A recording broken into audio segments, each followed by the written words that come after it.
Primero hubieron 2 temblores muy fuertes, entonces nos salimos a la calle, ahí estábamos en una acera acostados, pero cuando ya miramos que se pararon los temblores, nosotros nos metimos adentro. Vivía solo con mi esposo y mi niño, mi mamá vivía más adentro de la colonia. Cuando nosotros sentimos que todo se derrumbaba. Mi casa cayó toda. Solo me salvaron 3 tejas de zinc que tenía en mi cuarto. Fue lo único que salvamos porque mi esposo salió con mis hijos para afuera y yo me quedé adentro, doblé rodilla y ahí me estuve hasta que pensó mi esposo que yo había muerto. Devastó todas las casas que eran de taquezal mayoritariamente. Eso fue una característica. Nuestras casas para entonces muchas eran no de bloque, sino de taquezal. Entonces muchos murieron cuando las casas caen, no por el aplastamiento, sino por la asfixia que provocó el polvo del taquezal. Esa es la sensación que se siente, la sensación de que perdiste todo, de que dejaste de ser, de que dejaste de existir, de que no tenés memoria para atrás. Todo lo que tenés para atrás no existe. ¿Y ahora qué haces? A reconstruirte, a volver a comenzar, a volver a ser amigos, a tratar de tener una ciudad. Nunca la tuvimos. Un dictador, Anastasio Somoza, de Baile, que en ese momento no era presidente, sino que era el general del ejército, y los que estaban de presidente era una junta de gobierno en Managua. Para el terremoto era una junta de gobierno libero-conservador, que es disuelta prácticamente. De hecho, cuando el presidente Somoza, el general Somoza, que no era presidente, asume el mando de la emergencia nacional.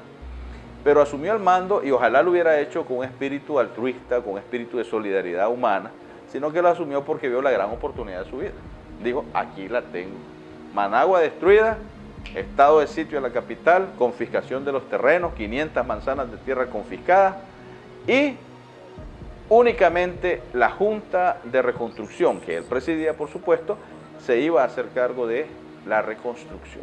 Y entonces aparecieron empresas de Somoza, como la Maico, adoquines, elaboración de cemento, todo lo que iba a ser necesario para reconstruir Managua. Pues resulta que de pronto la familia Somoza y él aparecieron como grandes empresarios. Cuando hablamos de capitales que han sido afectadas por tragedias, ¿verdad?, como inundaciones, terremotos, ¿verdad?, volvemos a ver a Centroamérica y tenemos que hay afectaciones en El Salvador. La ciudad de San Salvador ha sufrido un terremoto. Guatemala ha sufrido terremoto. México, la capital, ha sufrido terremotos, ¿verdad? Entonces, hay ciudades que han sido afectadas, sobre todo acá en Centroamérica, y la diferencia es que ellos han vuelto a la vida. Vos llegas a El Salvador y realmente a México, y el terremoto ya no se ven pues las secuelas de la destrucción del terremoto. Alrededor de 250.000 personas salieron de Managua hacia las ciudades inmediatas e incluso hacia departamentos distantes. Esa gente que vivía en Managua pretendió regresar o quiso regresar con el tiempo. Entonces no encontró lugar en el mismo sitio donde había vivido antes, porque se había aislado por completo a través de un cerco. Por eso se llama, a veces, o han oído o lo han visto tal vez, que dicen área cercada. Y es por eso, porque esa área se le mandó a poner un cerco y se impidió que la gente entrara. Entonces la gente buscó cómo instalarse en algún lugar de Managua, pues que fuera cercano pues a sus lugares de trabajo o a sus modos de sobrevivencia. Entonces me parece a mí que esa fue la primer causa inmediata pues de ese desorden pues, que se había originado en Managua.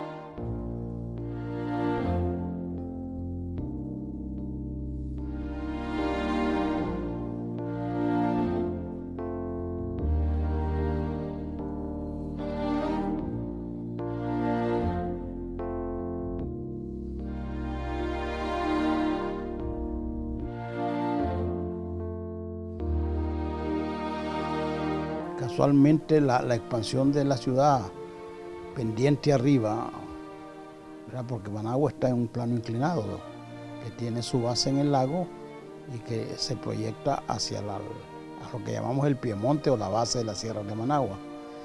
En la medida en que la población circunurbana o periférica fue poblando esa zona, fue despalando y eso provocó pues que gran parte del agua que antes caía ahí, que se infiltraba porque había un bosque que ayudaba a su infiltración, esa agua corriera y formara cauces cada vez más profundos, cada vez más caudalosos, que obligaron a la alcaldía a construir cauces de desagüe porque de otra manera las inundaciones iban a ser muy frecuentes.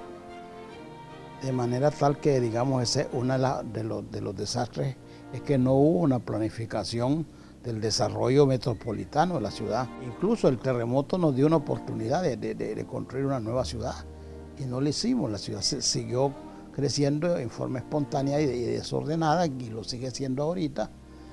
Y ahora tenemos todo un cinturón de barrios, ¿verdad?, donde realmente pulula la contaminación, la basura y todo ese asunto, ¿verdad?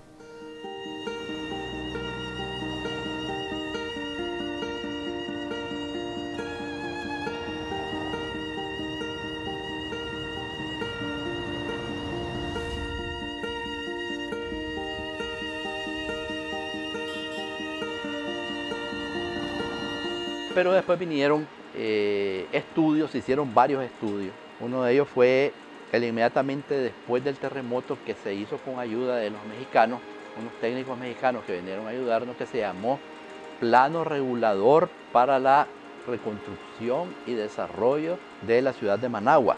También después, en tiempos del Viceministerio de Planificación Urbana, se hizo un plan que se llamó Plan General de Desarrollo Urbano, que originó una serie de reglamentos tendentes a ordenar un poco la ciudad, ¿verdad? Ese era el propósito. Pero la ciudad se concibió de una manera un poco diferente a lo que era la estructura antigua, porque la estructura antigua era un solo núcleo concentrado con muchas actividades diversas. Entonces eso se miró que era nocivo a la hora de una destrucción.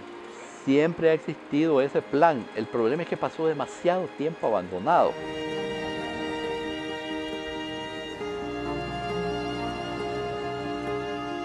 ¿Por qué Managua es una ciudad trágica?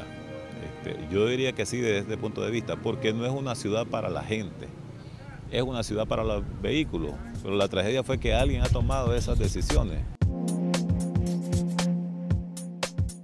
Es muy difícil, definitivamente esa parte peatonal solo en recorridos muy cortos se puede dar. Las distancias en Managua son demasiado grandes, eso hace que la ciudad se vuelva cara. Y luego vos ves, ¿verdad?, las grandes pistas, donde los vehículos van a toda velocidad. La gente aquí tiene temor de cruzarse la calle porque te lo echan encima. Y si vos querés caminar Managua, y esa es una tragedia, no la podés caminar, porque los andenes primero no están, porque es una ciudad tan extendida que no permite esa propuesta de andenes. Y cuando hay andenes, ¿verdad?, te encontrás que está el vehículo montado en el andén.